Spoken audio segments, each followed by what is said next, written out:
అంటే ఇన్‌స్టాను, ఫేస్‌బుక్ ఈ social media ప్లాట్‌ఫామ్‌ని total control ఇంకా చేయాలంటారు. నువ్వు 100% ఇన్‌స్టా అంత దరిద్రం ఇంకొకటి లేదు. నేను హ్మ్. చెప్తున్నాను కదా!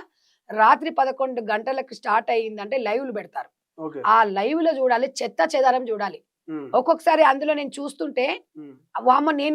నేను ఆన్‌లైన్‌లో ఉన్నట్టు అనిపిస్తది గానీ నేను అబ్జర్వేషన్ చేస్తా. ఓకే. ఇన్‌స్టాగ్రామ్ రాత్రి 11 రాత్రి తర్వాత లైవ్. 11 అయిందంటే తమ్మి ఆ! ఇదే ఇగ వాళ్ళది. లైవ్‌లు వీడియో లైవ్‌లు కాల్. అందులో మెసేజ్ వస్తుంటాయి. నీది ఓకే. ఇది చూపి, నీది ఇది చూపి హ్మ్. అంటే నువ్వు ఒక లైక్ కొట్టవా? హ్మ్. నేను ఇది చూపిస్తా. మొన్న ఎవరితో ఒకతొచ్చింది. హ్మ్. లోపల నువ్వు బ్రా ఏ కలర్ ఏసుకున్నావు? అంటే ఇది బ్రా చూపిస్తుంది. లైక్ కొట్టవా? అంటే ఓకే. ఈ ముండలకి ఏం పొయ్యే కాలాలొచ్చినాయి. పక్కన మొగుడున్నాడు తెలుసా? హ్మ్. పక్కన మొగుడుండి ఈజీ మనీ. సబ్‌స్క్రైబ్ చేసుకుంటే ఫాలోవర్స్ పెరిగితే ఇన్‌కమ్ పెరుగుతదనేది చెప్తున్నారు. అసలు యూట్యూబ్ ఇన్‌కమ్ అనేది అసలు దీనికి సంబంధమే లేదు. హ్మ్. వీళ్ళు వాపుని చూసి బలుపనుకుంటున్నారు. ఓకే. ఫాలోవర్స్ పెరిగినంత మాత్రాన హ్మ్.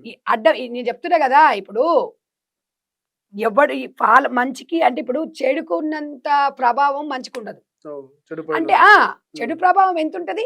ఇవాళ ఈ సోషల్ మీడియాని బ్యాన్ చేద్దామని ఇవాళ కనీసం ఒక 15 సంవత్సరాల పిల్లలకి మొబైల్స్ ఇవ్వొద్దు అని జెప్పేసి పక్క రాష్ట్రం ఆంధ్రప్రదేశ్‌లో చంద్రబాబు గారు మొన్ననే మీటింగ్ పెట్టి చెప్పారు. హ్మ్. చేయాలి అనేది.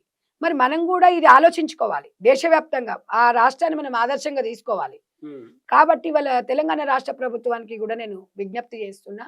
ఈ సోషల్ మీడియా ప్రభావం వల్ల పిల్లలు చెడిపోతున్నారు యువత.